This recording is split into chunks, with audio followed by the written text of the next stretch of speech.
ഭൂലോക വൈകുണ്ഠമായിട്ടുള്ള നമ്മുടെ ഗുരുവായൂര് ചരിത്രം തിരുത്തിക്കുറിച്ചുള്ള വിവാഹങ്ങളായിരുന്നു ഇന്നുണ്ടായിരുന്നത്. അതെ, അതായത് ചിങ്ങമാസത്തിലെ ആദ്യത്തെ ഞായറാഴ്ച ആണെന്ന്. ഇത്രയും അതിഗംഭീരമായിട്ടുള്ള ഒരു ചരിത്രം കുറിച്ചും കൊണ്ടുള്ള കല്യാണങ്ങള്. അച്ഛൻ പറഞ്ഞ പോലെ തന്നെ നമ്മുടെ ഗുരുവായൂരില് നമ്മുടെ കല്യാണം ചിങ്ങമാസമാണ് തുടങ്ങുന്നത്.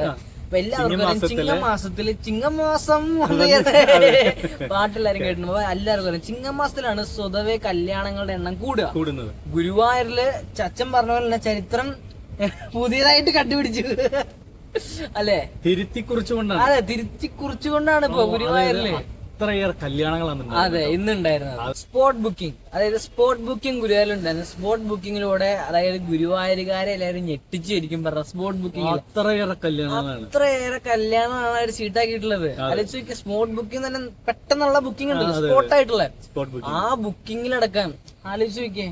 എന്തൊക്കെയാ കൊച്ചികൾ, എന്തായാലും ചരിത്രം കുറിച്ചു. അതെ അതെ അതെ അതെ അതെ, സംഭവം ഞെട്ടിച്ചു ശരിക്കും പറഞ്ഞാൽ. 2024 ഒരു ഹൈലൈറ്റ് കല്യാണം ഉണ്ടായിരുന്നു ഇവിടെ. അതെ അതെ, ആ കല്യാണത്തിനെ മറികടന്നുകൊണ്ടുള്ള ഹൈലൈറ്റ് റെക്കോർഡിലാണ് ആ കല്യാണം. ഇന്നത്തെ കല്യാണം വന്നിട്ടുണ്ട് ഞായറാഴ്ച, അതായത് ചിങ്ങമാസത്തിൽ ആദ്യത്തെ ഞായറാഴ്ച വന്നിരിക്കുന്ന കല്യാണങ്ങൾ. അതെ, അത്രയേറെ കല്യാണങ്ങളാണ്. അത് കേട്ട് കഴിഞ്ഞാൽ നമ്മൾ ഞെട്ടിപ്പോകുന്നു. അതെ അതെ, ശരിയാണ്. കാരണം കല്യാണത്തിന് വേണ്ടി കുറെ ആളുകൾ വരുന്നുണ്ട്.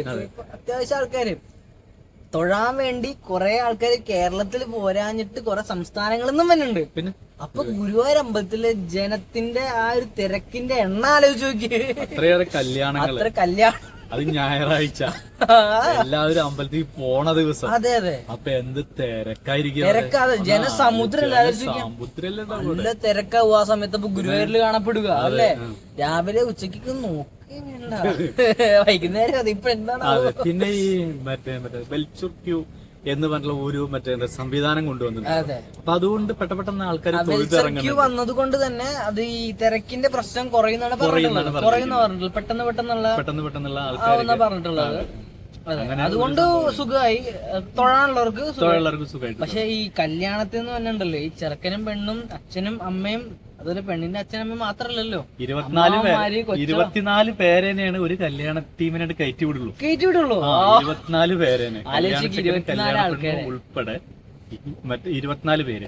പിന്നെ അത് മാത്രല്ല 6 കല്യാണ മണ്ഡപമുണ്ട്.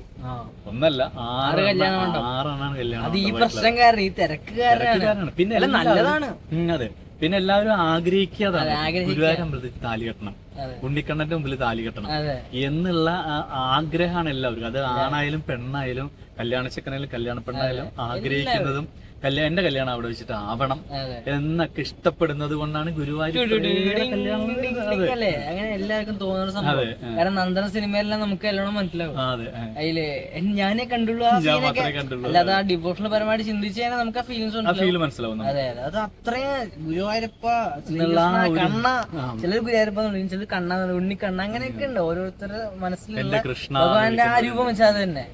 അതുകൊണ്ടാണ് ഗുരുവായൂരിൽ തിരക്ക് വരാനും കാരണം. അതുപോലെ തന്നെ ഈ കാണുന്ന ഈ സ്പോട്ട് ബുക്കിംഗ് എന്തായാലും തന്നെ എന്റെ അമ്മമ്മയൊക്കെ ഉണ്ടല്ലോ, രാവിലെ വാർത്ത വെച്ചപ്പോഴേ എന്നെ വിളിച്ചു ഫോണില്, തക്കുടു അത്യാവശ്യം ആൾക്കാർ ഗുരുവായൂർ വന്നിട്ടല്ലോ എന്നൊക്കെ പറഞ്ഞിട്ട്. കാരണം അവിടെയൊക്കെ അറിഞ്ഞു വാർത്ത ഫുള്ള് ഇപ്പൊ ഇന്ന് ഗുരുവായൂർ അമ്പലത്തിലെ തിരക്കിനെ കുറിച്ച്. അത് അതെ, അത് എന്ന് വെച്ചാൽ അത് എപ്പോഴെപ്പോഴും ഇങ്ങനെ ആവണമെന്നില്ല. പക്ഷെ ചിങ്ങമാസത്തിലെ ഈ ഞായറാഴ്ച അന്ന് നല്ല തിരക്കുണ്ട് ശരിക്കും. കല്യാണത്തിന് അത്യാവശ്യം ആൾക്കാർ എന്തായാലും വന്നിട്ടുണ്ട് അല്ലേ? അതായത് ചിങ്ങമാസം എന്ന് പറഞ്ഞാല് കേട്ടിട്ടില്ലേ, ചിങ്ങമാസം നിന്റെ ഞാനും സ്വന്തം. അതായത് താലികെട്ടിന്റെ കല്യാണത്തിന്റെ ഉത്സവ പൂരാണ് ചിങ്ങമാസം എന്ന് പറഞ്ഞു കഴിഞ്ഞാൽ. അപ്പൊ അതേപോലത്തെ ഒരു വിവാഹപൂരം തന്നെയാണ് ഇന്ന് ഗുരുവായൂർ ഉണ്ടായിരിക്കുന്നത്.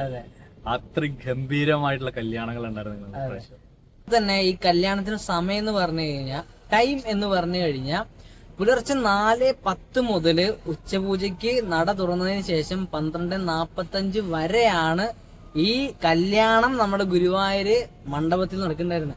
6 മണ്ഡപത്തിൽ 7 മണിക്കൂറാണ് ഈ ചരിത്രപരമായിട്ടുള്ള കല്യാണം. അതെ, സംഭവം ഉണ്ടായത്. കാരണം 7 മണിക്കൂർ 6 മണ്ഡപത്തിലായിട്ട് നടന്നു കല്യാണം. അതെ, അത്യാവശ്യം ആൾക്കാര് അതിലുണ്ട്. 24 അച്ഛാ ഒരു കല്യാണ ടീം ടീമിൽ 24 പേര്. അയ്യോ, അപ്പൊ എന്താന്ന് ആലോചിക്കുക, സമയത്ത് തിരക്കാലോചിക്കുക. എനിക്ക് തോന്നുന്നു പോരാത്തരുണ്ടല്ലോ, പോരാത്തരെന്ന് വെച്ചല്ലേ നമ്മുടെ ഗോപുരത്തിന്റെ, അതായത് നമ്മുടെ അമ്പലത്തിനുണ്ടല്ലോ, മണ്ഡപത്തിൽ തൊട്ടപ്പുറത്തായിട്ട് കുറച്ചൊരു പൂക്കളം ഇട്ട് വെച്ചിട്ടുണ്ട്, കുറച്ച് വലിപ്പമുണ്ട്. അതിന്റെ സ്പേസിന് വേണ്ടി കുറച്ച് ഡെസ്ക് ഒക്കെ ഇട്ട് വെച്ചിട്ടുണ്ട്. അപ്പൊ അവിടെ ആൾക്കാർക്ക് നിൽക്കാൻ പറ്റില്ല. അപ്പൊ തിരക്കാലോചിച്ച് ചോദിക്കാൻ സമയത്ത് ഓരോ കല്യാണത്തിന്റെ ആൾക്കാരനെ അവിടെ ഇരുത്താനുള്ള സ്പേസ് കെട്ടിയിട്ടുണ്ട്, മറ്റേ എന്താ സെപ്പറേറ്റ് കെട്ടിയിട്ട് അവിടെ ആൾക്കാർ ഇരുത്തും. എന്നിട്ട് അവരവരുടെ സമയമാകുമ്പോ ഓരോരുത്തരെ വിളിച്ചു കയറ്റാണ് ചെയ്യുന്നത്. അത് 24 പേര് ഒരു ടീമില്, അങ്ങനെയാണ്. അത്രയും മറ്റേ അത്രയും ആൾക്കാർ ഒന്നിച്ച് തള്ളിക്കറി കഴിഞ്ഞാൽ പിന്നെ അപ്പൊ അതുകൊണ്ട് അത്രയും കല്യാണങ്ങളല്ലേ ഇത്. അതെ, പിന്നെ അത് മാത്രം അത്രയും കല്യാണത്തിന് 6 മണ്ഡപത്തിലായിട്ട് ഗുരുവായൂർ ദേവസ്ഥത്തിന്റെ പെർമിഷൻ വാങ്ങിച്ച് ഫോട്ടോ വീഡിയോഗ്രാഫി എടുക്കുന്ന ആൾക്കാരുണ്ട്. അതന്നെ അവർക്കും എടുക്കണ്ട് ഈ തിരക്കിനിടയിൽ. ഫോട്ടോഗ്രാഫി, വീഡിയോഗ്രാഫി, ചെക്കൻ, പെണ്ണ്, അവരുടെ ആൾക്കാർ, ഇങ്ങനെ മൊത്തത്തിൽ 24 പേര് ടീമിനോട് കയറ്റി വിടും. അങ്ങനെയൊക്കെയാണ്. അത് ഓരോരുത്തർക്ക് ഇത്ര മറ്റേ എന്താ പറയാ സമയം ഉണ്ടാവും. ആ സമയത്ത് താലിയിട്ട് ഇറങ്ങാൻ ആ സമയം നോക്കിയിട്ട് അതുപോലെ എടുത്തു പറയണെന്ന് വെച്ചാൽ ദേവസ്വം അതെല്ലാം കൃത്യമായിട്ട് ചിട്ടയായിട്ട് ചെയ്തു. അതിലൊരു പോരായ്മോ തെറ്റോ അല്ലാണ്ട് ഒരു പ്രശ്നമൊന്നും ഉണ്ടായിട്ടില്ല ഇതിലായിട്ട്, ഒന്നും ഉണ്ടായിട്ടില്ല. ഇപ്പൊ ഞങ്ങളിപ്പോ നിക്കണത് ഇപ്പോ 6:30 കഴിഞ്ഞു, ഇതുവരെയായിട്ടും ഒന്നും അറിയായില്ല, അതിനെ കുറിച്ച് ഒരു പ്രശ്നമില്ല. അങ്ങനെ ആണ് ഈ ടൈമിന്റെ കാര്യം എന്ന് പറഞ്ഞു കഴിഞ്ഞാൽ അത് നല്ല രീതിയിൽ പഞ്ച്വാലിറ്റി ആയിട്ട് കൊണ്ടുപോകും. അതുകൊണ്ടാണ് ഒരു ടീമിൽ ഇത്ര പേരെ പാടുള്ളൂ കല്യാണത്തിന് പറയുന്നത്. കാരണം അത് മറ്റേ എന്താ കൃത്യമായിട്ട് ഒരു ടീമിന്റെ മാത്രം പോരല്ലോ, ഇത്രയും ടീമുകാരെ കല്യാണം നടത്തണ്ടേ. അപ്പൊ അവരുടെ കാര്യം അവർക്ക് എന്താ വെച്ചാൽ താലികെട്ട ഫോട്ടോ എടുക്കലാണെങ്കിലും മറ്റേ എന്താ താലികെട്ട് കഴിഞ്ഞിട്ടുള്ള ഫോട്ടോ എടുക്കലാണെങ്കിലും അവർക്ക് പോയിട്ട് ഭഗവാനത്തോടുള്ള അതിനെല്ലാം സ്പേസ് കൊടുക്കാൻ വേണ്ടിട്ടാണ് അത്ര പേര് എന്ന് പറയുന്നത്. അതെ, അത് മാത്രല്ല പിന്നെ ഈ പൂജാരി ഉണ്ടല്ലോ മാലെടുത്ത് കൊടുക്കണേ, ആടെ മണിക്കൂറോടെ വിട്ട് ഇങ്ങനെ കൊടുക്കണോ, അത് കൊട്ടുകാർ അതൊക്കെ ഇടയ്ക്കിടയ്ക്ക് അയ്യോ, അതൊക്കെ ശരിക്കും നേരിട്ട് കാണേണ്ട സംഭവം കേട്ടോ. ശരിക്കും പറഞ്ഞ 7 മണിക്കൂർ അതെ തുടർച്ചയായിട്ടുള്ള കല്യാണം, ഒന്ന് ആലോചിച്ച് നോക്കുന്നത്. 7 മണിക്കൂർ തുടർച്ചയായിട്ടുള്ള കല്യാണം. അതെ, 6 മണ്ഡപമുള്ളത് എന്താ എനിക്ക് തോന്നുന്നു ഇനി 2 കൂടി ആവശ്യം വരും. ഇങ്ങനെ പോയാ വരും. അതെ, ഇനി അങ്ങോട്ട് നീട്ടേണ്ടി വരൂലേ എന്തോ അല്ലേ. അയ്യോ, 6 മണ്ഡപം ഉണ്ടായിരുന്നില്ല, മുൻപ് ഇത്രയൊന്നും ഉണ്ടായിരുന്നില്ലല്ലോ, കുറവല്ലായിരുന്ന. ഇതിപ്പോ വന്നത് ശരിക്കും 6 മണ്ഡപമായിട്ട്. അതിന് മുൻപൊന്നും 6 മണ്ഡപം ഉണ്ടായിരുന്നില്ല, ഓരോന്ന് വെച്ച് വരിക ചെയ്തത്. പണ്ട് കാലങ്ങളിലെ ഈ എന്താ പറയാ രാത്രി കല്യാണങ്ങള് ഉണ്ടായിരുന്നു, രാത്രി കല്യാണം. ഇപ്പോഴെന്നല്ല കേട്ടോ, വർഷങ്ങൾക്കും കുറെ കാലങ്ങൾക്കും മുമ്പ് രാത്രി കല്യാണം എന്ന് പറഞ്ഞൊരു സംഭവം ഉണ്ടായിരുന്നു. അതായത് ഇന്നിപ്പോ രാവിലെ 10 മണിക്ക് 10 to 10:30 മറ്റേ ഈ താലികെട്ട് എന്ന് പറയണ പോലെ രാത്രികളിൽ കല്യാണം ഉണ്ടായിരുന്നു അന്നത്തെ കാലം. അതും ഒരു മറ്റേ സംഭവപരമായിട്ടുള്ള സംഭവമാണ് അത്. അപ്പൊ ഇത് എന്ന് വെച്ചിട്ടുണ്ടെങ്കിൽ ഇതിപ്പോ അതായത് നമ്മുടെ ഗുരുവായൂർ അമ്പലത്തിൽ വന്നിട്ടുള്ള ഇത്രയും കല്യാണങ്ങൾ എന്ന് പറഞ്ഞാൽ അതൊരു സംഭവം തന്നെയാണ്. 7 മണിക്കൂർ രാവിലെ 4:10 പുലർച്ചെ 4:10 കേട്ടോ. അതെ അതെ, പുലർച്ചെ ഉച്ചക്ക് 12:45 വരെ.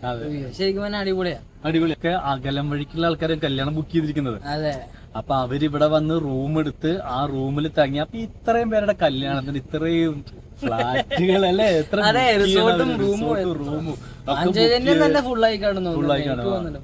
അതൊക്കെ ബുക്ക് ചെയ്തിട്ട് അവിടെ നിന്നാണ് അവര് മേക്കപ്പും മറ്റുള്ള കാര്യങ്ങളെല്ലാം കഴിഞ്ഞ് അമ്പലത്തിലേക്ക് വരുന്നത്. പിന്നെ വന്നവരെന്തായാലും പ്ലാൻ ചെയ്തിട്ടുണ്ടാവും റൂം എന്തെങ്കിലും കിട്ടാൻ പോകില്ല. അതന്നെ, അതുകൊണ്ട് തന്നെ അവര് മുൻപ് തന്നെ അറിഞ്ഞുകൊണ്ട് തന്നെ ബസ് പിടിച്ചിട്ട് പോകുന്നുണ്ടാവുക. എന്നിട്ട് AC ഇട്ട് കിടക്കും, അതിനകത്ത് കിടന്നു അവനെ സാധ്യതയുള്ളൂ, അല്ലാണ്ട് അതുപോലെ തന്നെ ഈ കല്യാണം ഇന്ന് നടന്നിട്ടുണ്ടായിരുന്നില്ല. ഇപ്പൊ കല്യാണത്തിൽ പങ്കെടുത്തോ അല്ലെങ്കിൽ കല്യാണ ചെറുക്കനോ പെണ്ണോ ആരെങ്കിലും ഈ വീഡിയോ കാണുന്നുണ്ടെങ്കിൽ ഒന്ന് കമന്റ് ചെയ്യുക, എങ്ങനെയുണ്ടായിരുന്ന അനുഭവം.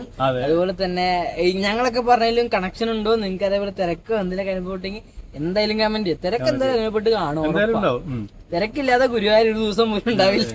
ഉണ്ടെങ്കിൽ തന്നെ പുലർച്ചെ 2 മണിക്ക് അങ്ങാണ്ട. കാരണം 3 മണിക്ക് തൊഴാൻ വേണ്ടിട്ട് 2 മണിക്കൊന്നും വലിയ ആൾക്കാരുണ്ടെങ്കിൽ തന്നെ കുഴപ്പമില്ല, അത്ര ആൾക്കാരുണ്ടാവില്ല. അപ്പൊ ആരെങ്കിലും ഉണ്ടെങ്കിൽ ഇത് ഈ നമ്മുടെ വീഡിയോ കാണുന്ന ആൾക്കാർ, കല്യാണ ചെക്കനാണെങ്കിലും കല്യാണ പെണ്ണാണെങ്കിലും ബന്ധുക്കളാണെങ്കിലും കാണുന്നവര് ഒന്ന് കമന്റ് ഇടാം കേട്ടോ. അമ്മമാരൊക്കെ ഉണ്ടെങ്കിൽ ഷെയർ ചെയ്യാ, ചെറുക്കനും വേണനൊക്കെ. ഇന്ന് നമ്മുടെ ഗുരുവായൂർ ഈ ചരിത്രപരമായിട്ട് നടന്ന കല്യാണങ്ങൾ എന്ന് പറഞ്ഞാൽ 416 കല്യാണങ്ങളാണ്. 416 കല്യാണങ്ങൾ, ചരിത്രമാണത്. അതായത് 2024 300 സംതിങ് കല്യാണങ്ങളാണ് അന്നത്തെ ചരിത്രപരമായിട്ട് ഉണ്ടായിരുന്ന കല്യാണങ്ങൾ എന്ന് പറഞ്ഞാൽ. അതിനെ റെക്കോർഡ് തകർത്തുകൊണ്ടാണ് നമ്മുടെ ഇന്ന് ഈ ഞായറാഴ്ച ചിങ്ങമാസത്തിലെ 2026 ചിങ്ങമാസത്തിലെ ഞായറാഴ്ചയില് 416 കല്യാണങ്ങള് റെക്കോർഡാണത്. റെക്കോർഡ് അത് 7 മണിക്കൂർ തുടർച്ചയായിട്ടുള്ള കല്യാണം. 12:45 വരെ രാവിലെ 4:10 മുതൽ. അപ്പൊ അതൊന്ന് ആലോചിക്കണം. അപ്പൊ അത്രയും സംഭവ ബഹുലമായിട്ടുള്ള കാര്യങ്ങളാണ് ഇന്ന് നമ്മുടെ ഗുരുവായൂരുണ്ടായിരുന്നത്. അതെ, അതുപോലെ തന്നെ നമുക്ക് കല്യാണം മാത്രം പറഞ്ഞാൽ പോരല്ലോ, പൂക്കളം കൂടി ഉണ്ട്. ഞങ്ങളിപ്പോ ദിവസമായിട്ട് പൂക്കളത്തെ കുറിച്ച് പറയുന്നുണ്ട്. പിന്നത്തെ പൂക്കളം എന്താണെന്ന് നമുക്കൊന്ന് കാണാം. അത് എന്താണെന്ന് മനസ്സിലാക്കി കഴിഞ്ഞാൽ ഒന്ന് കമന്റും കൂടി ചെയ്യാം അല്ലെ.